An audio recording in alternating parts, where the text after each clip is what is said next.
이번 주에 한 자매님과 성경 공부할 때였어요.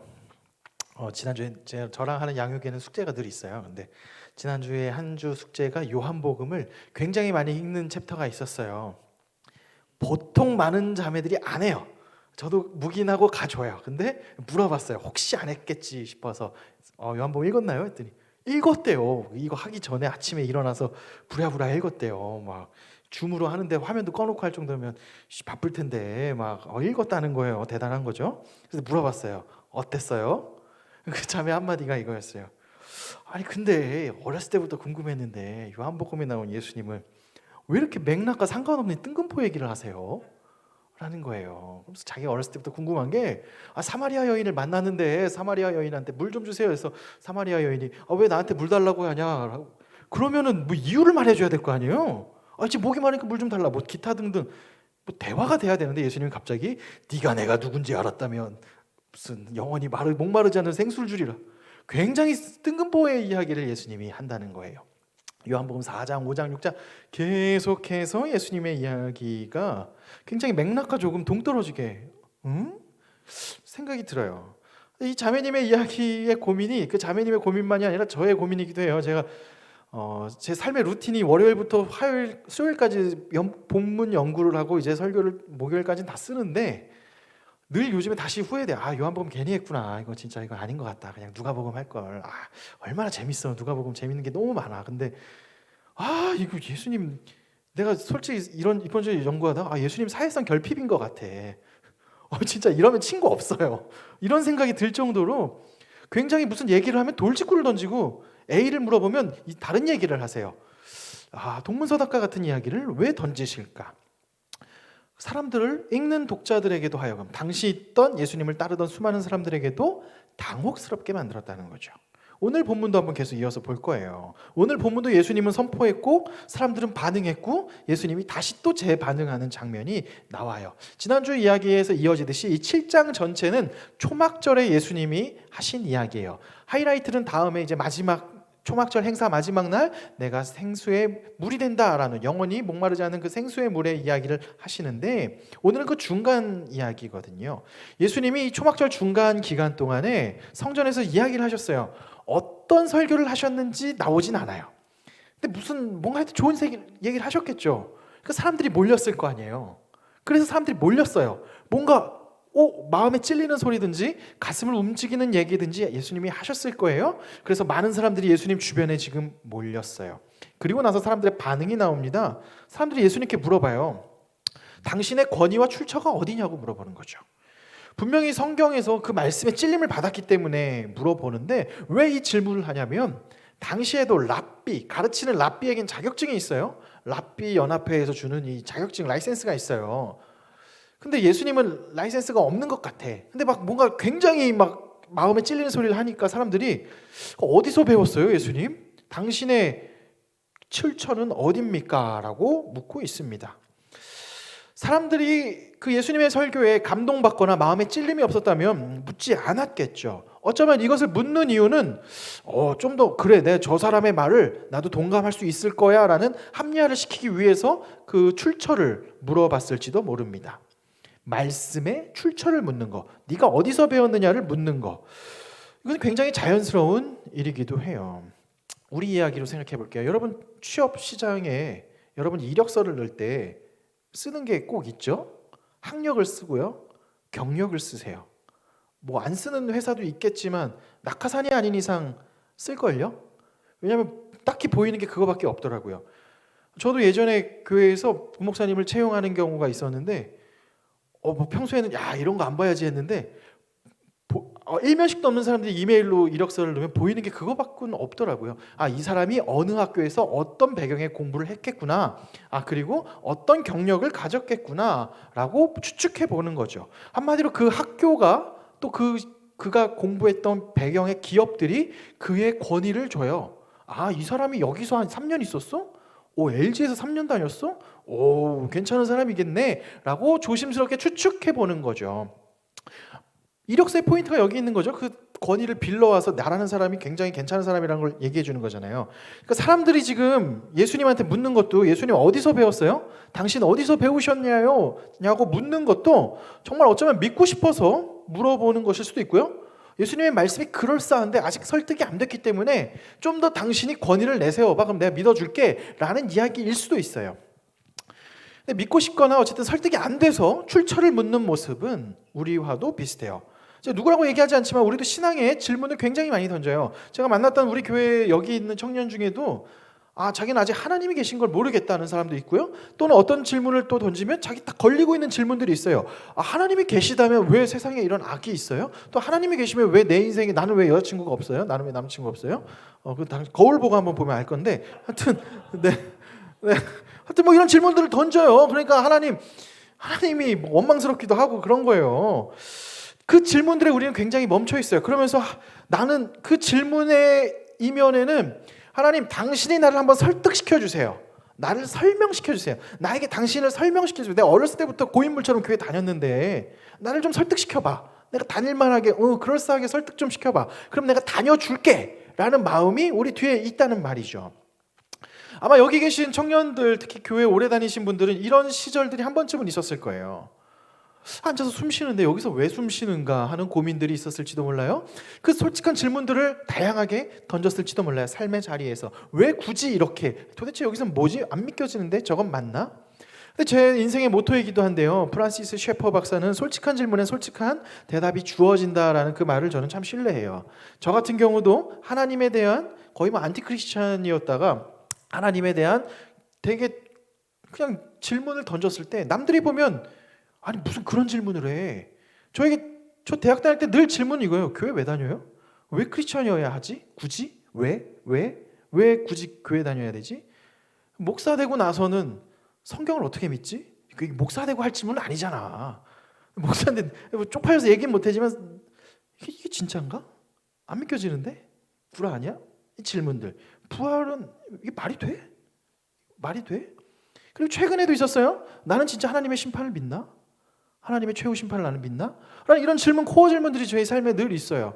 근데 감사하게 지금껏 하나님의 역사하심을 보면 그때는 답이 안 보이는 것 같은데 시간이 지나면서 또 여러 가지 공부와 여러 가지 만남들을 통해서 그 질문들이 해결되게 하신 하나님을 보게 되었어요. 그러니 먼저 오늘 맥락과 조금 떨어져 있는데 혹시 여러분들 신앙에 대해서 고민되고 질문이 있다면 솔직하게 질문을 하세요. 그리고 저를 써먹으세요. 저에게도 물어보시고요. 지금 당장에 답이 나오지 않는다 할지라도 천천히 걸어가는 여정 가운데 여러분의 솔직한 질문에 하나님은 솔직한 대답을 하시게 될 겁니다. 자, 여기까지 있는데 어찌됐든 지금 마음에 찔림이 있다는 거죠. 지금 예를 들어 이런 거예요. 수련회를 갔다 왔어. 그 단기 선교를 갔다 왔어. 뭘 했어. 그래서 뭐가 좋아. 찔려. 좋아. 좋은데 예수님 믿기에는 안 믿겨져. 이건 너 판타지 소설 아니야? 다시 또 보니까 안 믿겨져. 고민할 수 있어요. 질문할 수 있다는 말이죠. 설득이 되지 않아서 그런 거예요. 예수님 당시의 사람들도 설득이 되지 않았기 때문에 예수님한테 당신 어디서 배웠어요? 당신의 랍비 출신 어디예요? 어느 학교요? 어느 학교? 어디서 스카이 나왔어요? 아니면 좀 어디 나왔어? 해외판가? 물어보는 거를 했다는 거죠. 그에 대해서 예수님은 어떻게 대답하셨는가? 16절에 예수님이 이렇게 대답하세요. 나의 가르침은 내 것이 아니라 나를 보내신 분의 것이다. 예수님 특유의 이 요한복음 특유의 이 뜬금포 같은 소리 또 하세요. 어디서 배웠냐? 사람들이 물었다니까요. 그러면 예를 들어 다현자매한테 다현이 어디서 학교 어디 나왔어? 그러면 학교 얘기를 해야 되잖아요. 누가 보냈다는 얘기를 하는 거예요. 뜬금포 얘기를 하는 거예요. 또 예수님이 내 가르침은 나를 보내신 분의 것이다. 그럼 사람들이 도대체 누가 보냈다는 거야? 라고 생각할 수 있어요. 예수님은 17절에 이렇게 이야기해요. 하나님의 뜻을 따르려는 사람은 누구든지 이 가르침이 하나님에게서 난 것인지 내가 내 마음대로 하는 것인지 알 것이다 라고 말을 해요. 즉 예수님이 이 얘기는 뭐냐면 나는 하나님이 보냈어. 나는 뭐 그런 거 없어. 하나님이 보냈어. 근데 너가 하나님의 뜻을 따르면 내가 하나님의 이야기를 하는지 아니면 내 마음대로 이야기하는지 알 것이야 라고 이야기해요. 어때요? 여러분 이야기 들으면 설득이 됩니까? 신앙이 있는데도 설득되기 쉽지 않아요. 제 이번 주 이거 가지고 설교하려다가 이건 아닌데? 어떻게 해야 되지? 본문을 스킵할까? 누가복음을 은혜 바꿀까? 제가 누가복음 좋아해요. 막 탕자 비유도 많고 얼마나 재밌어. 근데 이거는 어려운 거죠. 사람들이 물어봐야 당신의 권위가 어디서 왔는지 묻는데 예수님의 대답은 하나님이 나를 보냈고 그걸 아는 사람은 하나님의 뜻을 따르는 사람만이 안다는 거예요. 그래도 그나마 우리가 예수님을 믿으니까 교회 나오니까 지금 믿는 척이라도 하고 뭐가 그냥 익숙하니까 친근하니까 그래 그럴 수도 있지 라고 관대하게 얘기해 주지. 예수님 지금 면전 앞에 있는 사람들이 보면 그 표정을 한번 상상해 보세요. 이건 뭐야? 라는 생각을 하지 않을까요? 이게 뭐야? 게다가 쥐가 지금 하나님의 아들이라는 거야. 하나님이 자기를 보냈다는 거야? 이거 정신 이상한 사람 아닌가? 하는 생각이 들지 않을까요? 근데 요한복음은 계속 이런 식이에요. 왜 예수님은 계속 이런 식으로 대답을 하냔 말이에요. 왜 대화가 안 되게, 사회성이 결핍된 사람도 아니고 어렸을 때 학대받은 것도 아닌데 왜 이렇게 진짜 뜬금포 같은 소리를 계속 했냐는 거죠. 나에게 물을 떠달라고 하느냐라는 사마리아 여인에게 네가 나를 알았다면 다른 것을 구할 것이다는 딴소리를 하기도 하고, 예수님의 배후에 출처를 묻는 사람들에게 하나님의 뜻을 따르는 사람이 나를 알 것이다.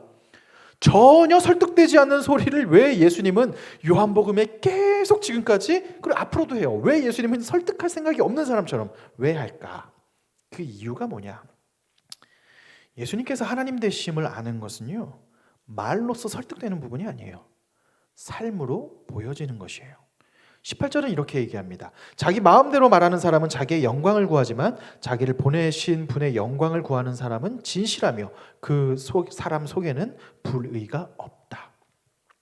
예수님은 한 번도 자신의 삶으로 자신의 영광을 위해 살지 않으셨어요. 만약에 사람들이 자신의 영광을 살면 기적을 보이고 사람들이 쭉 많아질 때 자신의 영향력이 지난주에 말했듯이 엄청 커졌을 때 그 물 들어올 때 놓져야 돼요. 그런데 그럴 때마다 예수님은 초를 친단 말이에요. 하나님의 뜻을 이야기하고 심판받을 얘기를 하고, 베데스다에서는 게다가 병자를 고쳐주니까 많은 사람들이 지금 병이 낫게 했어 하고 예수님을 막 다 추종하고 리더로 세울 입장인데 갑자기 안식일 논쟁을 해요. 괜히 기름 붓는 거예요. 불난 곳에 기름 붓는 역할을 하는 거예요. 왜 이러셨을까? 예수님의 삶을 돌이켜보면 예수님은 설득이 아니에요. 삶으로 보여주셨어요. 그래서 예수님은 새 계명을 사람들에게 주실 때도 이와 같이 이야기해요. 새 계명을 너희에게 주노니 서로 사랑하라. 내가 너희를 사랑한 것 같이 너희도 서로 사랑하라. 예수님이 서로 사랑하라는 이야기는 그저 말한 게 아니라 내가 너희를 사랑한 것 같이, 즉 지금 내가 너희한테 보내준 것처럼 너희도 하라라고 이야기해요. 그 전에 예수님 뭘 보여줬어요? 예수님의 제자들의 발을 직접 씻겨주셨어요. 게다가 심지어 곧 자기를 팔아버릴 가룟 유다가 자신을 팔 것을 알매도 불구하고 끝까지 기다려주시고 혹시 그가 돌아올까 끝까지 참아주시는 사랑을 예수님은 보여주셨죠. 게다가 십자가에 달려 모욕당하시고 죽임을 당하는 것까지 삶으로 보여주셨어요. 얼마나 죽기 싫었을까요? 전날 밤에 땀방울이 핏방울이 될 때까지 이 잔을 할 수만 있다면 옮겨달라고 선포하셨던 예수님인데 하나님 말씀에 순종하여 죽기까지 희생하셨어요. 그래서 예수님은 삶으로 보여주셨어요. 게다가 예수님은 죽고 끝난 것이 아니라 부활의 첫 열매가 되어서 사람들에게 다시 나타났어요. 예수님 속에는 그 속에 불의함이 없으셔서 모든 사람의 어린 양이 되셔서 모든 사람의 죄를 덮고 하나님의 어린 양으로서 모든 단 한 번의 유일한 속죄제가 되실 수 있었던 거죠. 그래서 예수님은 선포해요. 하나님의 뜻을 따르려는 사람은 예수님을 믿는다고 선포하는 거죠. 예수님의 설교와 예수님의 가르침의 권위와 배움은 학교에서 온 것이 아니라 하나님께서부터 온 것이고 이것은 예수님의 삶으로 증거돼요. 복음서가 언제 쓰여졌는 줄 아십니까? 예수님 돌아가시고 하늘로 올라가시고 바로 쓰여진 것 같아요? 아니에요. 거의 한 세기, 두 세기, 한 세기 후에 쓰여지고 제일 빨리 쓰여진 것도 거의 한 50년 후에 쓰여졌어요. 제자들이, 여러분 성경에 나온 제자들이 예수님 쫓아다닐 때 기가 막히게 예수님 뜻을 다 알은 것 같아요? 다 다른 동상이몽이었어요. 누군가는 여기서 콩고물, 여기서 저기서 콩고물, 또는 낙이, 다양한 자아 성취를 위해서 다 달라붙었어요. 어쨌든 근데 예수님을 따랐죠. 그들은 예수님이 부활하시기 전까지 예수님의 일을 전혀 몰랐어요. 그러나 그들은 예수님의 그 사랑을 보고 체험하게 되었을 때 그 사람들을 통해 세상의 역사가 변하고 교회의 역사가 시행돼요. 예수님은 한 번도 사람들한테 가르치시면서 가르침을 이해하지 못했다고 질타하거나 하지 않으셨어요. 그저 그냥 또 품어주시고 보여주시고 또 참으시고 또 보여주세요. 예수님의 제자들의 그 찌질함은 성경을 보면 잘 나와요. 나는 제자들 성경을 보면 참 위로가 돼요. 와, 장난 아니다. 야, 와, 막 제가 막 제자 교육하는데 막 교회 떠나기도 하고 뭐 안 올 수도 있잖아요. 실망하지 않을 수 있는 거는 예수님은 12명 키웠는데 그 중에 한 명을 완전 배신 때리고 가고 나머지 11명도 막 모른다고 도망치고 보면 야, 예수님도 실패했는데 하는 위로가 와요. 이때 예수님께서 보여주신 것은 한결같이 그들에게 자신의 삶으로 보여주신다는 것이죠. 이게 우리에게도 하는 이야기예요. 성경은요, 자신을 설명하지 않아요. 자신을 설득하려고 하지 않아요. 우리는 한 가지 착각하는 게 있어요. 계몽주의 이후에 우리가 알면 믿는다고 생각해요. 제가 지난번에 말했잖아요. 한 수업 듣는 강남순 교수님한테 수업 들 때 그분이 정의 내리는 회심은 지적인 깨달으면 회심이래요. 저는 거기에 절대 동의하지 않아요. 지적 깨달음이 회심이라고요? 깨달으면 안다고요? 알면 믿는 거라고요? 물론 알면서 믿음이 출발할 수 있지만 예수님 당시에 예수님을 제일 잘 알았던 자들이 누군지 아세요? 귀신들이에요. 예수님의 제자들은 예수님이 뭐 내가 하나님의 아들이다 뭐 이런 거 관심 없어요. 그냥 기적 이러니까 막 사람들 오면 막 이야 힘 세진다 이런 게 관심이 있었지. 근데 예수님이 진짜 누구신지 아는 자들은 귀신들이었어요. 귀신들은 예수님이 하나님의 아들인 걸 알고 우리를 멀리 하소서, 우리에게 피하소서. 그럼 예수님이 나를 잘 아는 저 귀신들이 내 제자다라고 해야겠죠. 그러지 않아요. 찌질하고 딴소리하고 잘 모르고 다양한 생각들, 다양한 이야기를 가지고 여기에 와 있는 그 제자들을 보고 이들이 내 제자라고 예수님은 계속해서 이야기하고 있어요. 헤매고 있는 제자들에게 말하는 거죠. 그래서 예수님은 보여주시고 말해요. 안다고 제자가 아니라 따르는 자. 설령 그 동기가 불순하고 다양하고 이상하다 할지라도 잘 모른다 할지라도 예수님을 따르는 그분들이 예수님의 제자다라고 말하는 거예요. 제가 대학을 다닐 때 가장 큰 고민이 저는 신앙에 오래된 권사님들을 약간 무시했어요. 막 기도할 때 막 샤우팅 하시는 분들 있잖아요. 이렇게 무슨 주문과 비슷한 무언가를 하는 거. 그래서 솔직히 역시 못 배워서 또 뭐 막 교만함이 싹을 텄죠. 근데 나중에 직면해 보게 돼요. 내 아는 게 그럼 너는 그 꼬라지로 하면서 넌 하나님 믿는다고 말할 수 있냐? 아니죠. 그걸 가지고 나의 합리화만 시키고 있어요. 소위 조금 하나님에 대해서 안다는 명목으로 나의 방종을 합리화시켜요. 하나님께 예배하지 않는 내 모습을 합리화시켜요. 저는 대학 다닐 때 가장 신기했던 제 친구들이 간혹 있어요. 막 신앙 집회하면 손 들고 막 울면서 노래하는 애들이 간혹 있어요. 저희 학교가 굉장히 차가운 학교라. 그럼 막 대부분 뒤에서 팔짱 끼고 저 앞에 막 고생하네 막 하고 막 이러고 있어요. 저도 막 뒤에서 냉소적으로 보고 있었는데 그 안에 질문을 해요. 너는 하나님께 예배를 왜 못하니? 중요한 건 아는 게 중요한 게 아니에요. 안다고 사람이 변화되지 않아요. 저는 제 후배를 아직도 기억해요. 한 07학번 한 후배랑 막 지난번 막 이야기를 해요. 뭐 화이트헤드 철학을 가지고 화이트헤드 과정신학이 어쩌고저쩌고 막 이야기를 해요. 근데 그 시간이 그렇게 무료하고 헛짓거리 같은 시간인 것 같아 보이는 시간이 없었어요. 왜? 그리고 나서 제 멘토 선배랑 물어봤어요. 형님 예수님을 믿지 않고 신학을 이야기하는 만큼 헛짓거리는 없는 것 같아요. 근데 그 형이 동감한대요. 하나님을 믿지 않고 하나님에 대해서 얼마든지 이야기할 수 있어요. 하나님에 대해서 심지어 안다고 말할 수 있어요. 저희 학교 한 교수는 자기가 요한복음을 모든 100권을 해가지고 주석 내고 잘 나가요. 오리라고 있어요. 저는 그분이 하나님을 믿지 않는다고 확신해요. 부활을 믿지 않으세요. 하나님의 성경에서 말하는 예수 그리스도를 믿지 않아요. 그냥 자기 학식을 드러낼 뿐이지. 안다고 예수님을 믿는 것 같아요? 안다고 예수님의 제자예요? 천만의 말씀이에요. 저는 우리 교회 영신교회를 사랑하게 된 계기가 있어요. 뭔지 아세요? 우리 교회 원로 권사님들, 원로 장로님들을 보면서 사랑해요. 와요. 보면 눈물이 나요.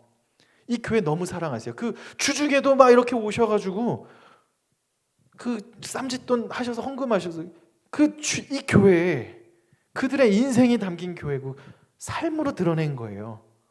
그걸 어찌 너가 하나님에 대해서 신학적 지식이 없어서 너가 성경을 다 몰라서 그렇다고 어찌 감히 이야기할 수 있어요. 생각해보면 우리 외할머니가 그렇게 삶았고 우리 아버지가 그렇게 살았어요. 저희 아버지는 제가 어제 아버지를 만나고 왔는데 저희 아버지는 지금도 제 마음에는 약간 양가 감정이 늘 있지만 그 아버지의 선택했던 삶의 모습이 보여지지 않았다면 저는 이 자리에 없었을 거예요. 왜? 저는 아버지가 교회가 솔직히 말해서 망하기 직전까지 종교 장사라고 생각했어요. 어떻게 하면 종교 비즈니스를 잘할 수 있을까? 그러다가 이건 아니겠다고 했는데 아버지 보면서 납득이 안 돼요. 이거는 둘 중에 하나예요. 아버지가 미쳤거나 신이 있거나 진짜 하나님이 있거나. 저는 근데 그 삶을 보면서 하나님이 진짜 계시다는 것을 고백했고 그 여정의 선택들을 지금도 하고 여러분에게 조금이라도 보여주고 있어요. 아마 저랑 긴밀한 분들은 아실 거예요. 아, 전원석 목사가 그래도 사꾼 같진 않구나. 보여주는 거예요. 제가 저를 기억하지 못할 거예요, 곧. 그런데 나도 여러분에게 하나님께 받은 사랑을 보여주고 있어요. 그 사랑으로 나중에 여러분도 또 누군가에게 보내주겠죠. 신앙은 거기서 시작돼요. 예수님이 보여준 거는 설득하고 설명하는 과정이 없어요. 논리적으로 A는 B고 B는 C고 C는 D니까 그래서 너는 A가 D가 될 거야. 그래. 그럼 예수님께 꿇어 엎드릴 거야. 절대 아니에요. 그래? 끝이에요. 그냥 그런 끝이에요. 좋네. 교양으로 하나 치부되고 말 거예요. 저는 그런 하나님을 원치 않아요. 요한복음에서 왜 예수님이 자꾸 이렇게 뜬금포 같은 소리를 할까 봤더니 요한복음 21장 지난번에 설교했잖아요. 마지막 결론이 결국 그럼 나를 따르라예요. 예수님은 자기가 보여주신 그 길을 따르라는 거예요. 우리에게 설명과 설득 잘 하지 않으세요. 저는 설명되고 설득되면 다 믿을 수 있을 거라 생각했어요. 사실 목사 되고서도 그 생각을 지금 계속 했어요. 근데 그렇게 내 삶이 잘 변하지 않더라고요. 근데 되게 사실 여러분 저랑 제자훈련하고 막 1대1 해보면 알겠지만 솔직히 신학한 사람의 입장에서 별 내용 없어요. 별 내용이 없는데 사람이 변해요. 그리고 여러분이 변한 게 아니라 먼저 내가 변해요. 저는 여러분과 그 풍성을 계속하는 이유가 제가 실현해 보려고 했어요. 내가 모가지가 굳었구나. 후배들을 위해서 내가 음료수를 하나 사줘야지. 물 하나 사줘야지. 집사님이랑 같이 내가 맥모닝 아침에 가서 하나 사다 줘야지. 저 원래 그런 사람 아니니까 해보거든요. 대접받는 거에 익숙한 목사가 하다 보니까 예수님의 사랑이 이런 거구나 하고 조금씩 더 깊이 알아져가요. 어렸을 때 아버지가 뭐 설교하고 막 수많은 강연에서 받고 그 대학 다닐 때 봤던 수많은 논문들 있었겠지만 기억 하나도 안 나요. 근데 지금 이 본문을 다시 볼 때 하나님의 사랑이 이런 거구나 조금 더 맛보게 되는 것 같아요. 우리가 기억해야 될 거 한 가지는 예수님은 여러분을 설득하지 않아요. 그리고 설명하지도 않아요. 그러나 하나님의 사랑을 보여주세요. 우리에게 원하는 건 그 사랑 안에 거하고 나를 따르라예요. 그럼 우리가 뭘 해야 될까요? 우리는 세 가지를 기억하면 돼요. 첫 번째, 하나님의 사랑을 먼저 체험합시다. 이게 중요해요. 교회는 인상 미가 쫙 뿌리고 다니는 거 아니에요. 즐거움이 있어야 돼요. 아까 MT 봤잖아요. 얼마나 즐거워 보여요. 실제로 갔더니 굉장히 즐거워요. 우리 여기 앞에 시연이라고 있는데 이 시연이가 살신성의를 하더라고요. 기승전 시연이 놀려먹는 재미로 하나 된 공동체를 봤어요. 이야, 역시 훌륭하다. 역시 살신성인의 리더다. 기승전 시연이에요. 뭐 하면 시연이 가이드 다 너무 좋아. 저는 거기서 즐겁잖아요. 그 즐거움 속에서 하나님의 기쁨을 봐요. 또 여러분 가장 모임하고 가족 모임 하잖아요. 재밌잖아요. 그 왜 재밌어요? 사실 누군가의 피땀 어린 헌신이 있어요. 저 어제 그 사진을 볼 때 은지 자매 보면서 은지가 굉장히 위로를 받았겠구나 하는 생각이 들었어요. 말하지 않지만 그 리더로서 갖고 있는 그 압도적인 부담감과 지금 내가 여기서 뭔 짓을 하고 있냐. 열매는 안 보이고 지금 뭐 하냐 지금 내가 하는 그 현타 오는 그 순간 가운데 근데 어제 그 놀라운 열매들이 또 보이잖아요. 점점 하나님의 살아있음은 이런 것 같아요. 사랑을 체험하세요. 사랑 체험은 어디서 할 것 같아요? 하나님의 사랑 체험 어디서 하는 것 같아요? 현존하는 이 교회를 통해서 사랑해요. 이 교회를 통해서 사랑을 체험받아요. 여러분 세상에서 여러분을 그냥 용납해주는 집단은 별로 없어요. 여러분이 잘 나갈 때 박수 쳐주면 못 나가면 버려요. 그게 세상의 이치고 그게 세상 조직의 룰이에요. 여러분이 잘 나가는 명함에 있는 그 타이틀이 중요하지 여러분이 대기업 다닐 때까지 중요하지 대기업에서 잘리면 그다음부터 여러분은 그냥 전화 오면 이제 사라지는 사람이 돼요. 근데 교회 공동체는 그렇지 않아요. 왜? 하나님이 너희에게 보여주신 그 사랑을 서로 보여주고 있거든요. 저는 그래서 여러분이 먼저 누려야 될 것은 가족 모임에서 뭐 기가 막힌 얘기 가장님들도 뭐 거기서 기가 막힌 얘기 안 해도 돼요. 그냥 우쭈쭈만 해줘도 돼요. 그냥 내가 너랑 숨 쉬고 있다. 너 힘드냐? 밥 한번 먹자. 힘드냐?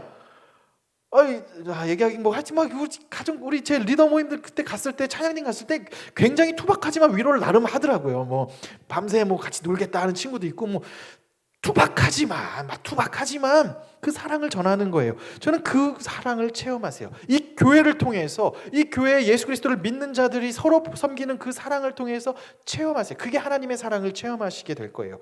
그럴 때 하나님의 사랑을 먼저 체험할 때 후에 예수님의 사랑을 따르게 돼요. 그럼 두 번째는 뭐냐? 기억하셔야 될 건 하나님은 우리의 모습을 통해서 사랑을 흘러가게 하신다는 거예요. 예수님은 세 계명을 주시고 35절에 이런 표현을 하세요. 너희가 서로 사랑하면 이로써 모든 사람이 너희가 내 제자인 줄 알리라.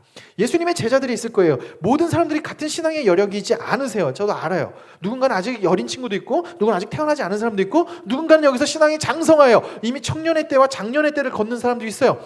청년과 장년의 때를 걷는 사람들은 그냥 그 예수님의 여러분에게 살려주신 그 사랑을 가지고 다시 베푸세요. 그게 우리의 목적이에요. 하나님이 그거 하라고 했어요. 내 사랑 짜주는 게 아니라 내가 오늘 받은 하나님의 사랑 토스해서 던져내 주세요. 그럴 때 하나님의 사랑을 체험하고 기억해요. 셋째로, 이렇게 예수님의 삶을 따르고 주님의 사랑을 누릴 때, 즉 예수님의 사랑, 예수님이 삶으로 보여주신 것을 우리가 따르고 누릴 때, 풍성하게 기쁨으로 누릴 때 비로소 그때 예수님이 말씀하신 것들이 이해가 돼요. 그래서 하나님의 말씀이 지금 청년의 때 보는 하나님의 말씀과 또 장성하여 하신 말씀과 또 더 노년이 돼서 보는 말씀의 깊이가 달라져요. 그래서 평생 가도 깊어지고 깊어져요. 시대의 천재라고 하는 신학자들도, 그 최후의 토마스 아퀴나스 같은 사람도 내가 하나님에 대해서 아는 것은 아무것도 없구나 라는 고백, 정말 그가 아무것도 몰랐어요? 그는 천재예요. 그리고 시대 1000년이 넘는 사상을 낳은 사람들인데 그 사람들이 그런 고백을 왜 했어요? 깊어지면 깊어질수록 하나님의 크심을 보게 되고 나는 아무것도 모른다는 겸손함을 봐요. 그러니 우리가 하는 것은 그 하나님의 사랑 안에 거하고 함께 하는 거예요. 혹시 그래서 여러분에게 다시 한번 이야기해 봅니다. 지금 내가 하나님이 다 믿겨지지 않아, 설득이 되지 않아, 왜 하나님이 나한테 내 질문이 있는데 그 질문이 풀리지 않아, 그런 친구들이 있을 거예요. 그런 분들 계실 거예요. 제가 감히 조심스럽게 제안해요. 그럼에도 불구하고 하나님을 버리지 마세요. 교회 공동체를 떠나지 마세요. 하나님의 사랑을 먼저 받으시고 하나님의 사랑을 풍성히 누리세요. 하나님과 함께 거하세요. 그럴 때 신기하게 여러분의 질문이 어느새 돌아보니 해결되어 있구나 라는 고백들이 나올 것입니다. 그래서 우리는 평생 가면서 그리스도의 장성한 분량에 이르기까지 하나님과 함께 닮아가며 걸어가는 것일 것입니다. 말씀을 맺어보겠습니다. 예수님은요, 우리에게 설명하시고 설득하지 않으십니다. 많은 사람들이 예수님의 가르침에 출처를 묻듯이 우리도 예수님께 따지면서 나를 한번 설득시켜 보세요. 당신이 가진 권위로 나를 한번 설득시켜 보세요 라고 말해요. 그러나 주님은 한결같이 우리에게 사랑을 보여주시고 맛보게 해주세요. 그러니 우리가 먼저 해야 될 것은 주님이 보여주신 그 사랑을 누리는 겁니다. 따르는 겁니다. 기쁨으로 누리세요. 여러분들 우리 교회 재밌는 모임들 많아요. 콜팝이라고 모르죠? 우리 저기 지금 밖에 얼굴 이렇게 딱 가리고 있는 우리 예림 자매가 있는데 저 자매가 리더예요. 영화 보는 모임이에요. 영화 보는 모임이래요. 그냥 나 하고 싶어요 하면 막 가입 어떻게 홍보할까 막 고민하더라고요. 나도 원래 원고에도 없는데 가입하세요. 재밌어요. 교회는 그리스도 안에서 그냥 별 재밌는 말이래요. 볼 차는 거 좋아하시면 볼 차시고요. 뭐 PC방 가시면 PC방 가시고 하여튼 뭐 하시면 하세요. 공동체 안에서 함께 그 서로 섬기면서 사랑을 실천하고 서로 배워가고 즐거워하는 것, 그게 교회입니다. 그래서 그 교회의 사랑을 누리고 배우고 섬기고 서로 울며 웃다가 기쁨으로 따를 때 어느새 하나님의 말씀이 내 안에서 살아 움직이는 것을 느끼게 될 거예요. 그리고 놀라게 여러분도 사마리아 여인처럼 사람들한테 와, 예수님 살아계신다 라고 이야기할 거예요. 아마 대학 시절에 저를 만났던 사람은 저를 보면 깜짝 놀랄 거예요. 제 친구 경민이는 저를 보면서 동아리 얘기, 은성이랑 얘기하지 말고 쟤는 기승전 예수 얘기만 한다고. 저 그런 캐릭터 원래 절대 아니에요. 근데 어느새 그러고 있더라고요. 제가 대단해서 절대 그렇지 않아요. 그 사랑 흘려보내는 것 같아요. 여러분도 그런 하나님의 사랑을 충분히 누리고 우리가 그 하나님의 사랑을 흘려보내서 이 시대에 하나님이 우리에게 필요한 이야기들, 각자 자리에서 필요한 이야기들 할 수 있게 그렇게 흘러가게 되길 주님의 이름으로 간절히 축원합니다.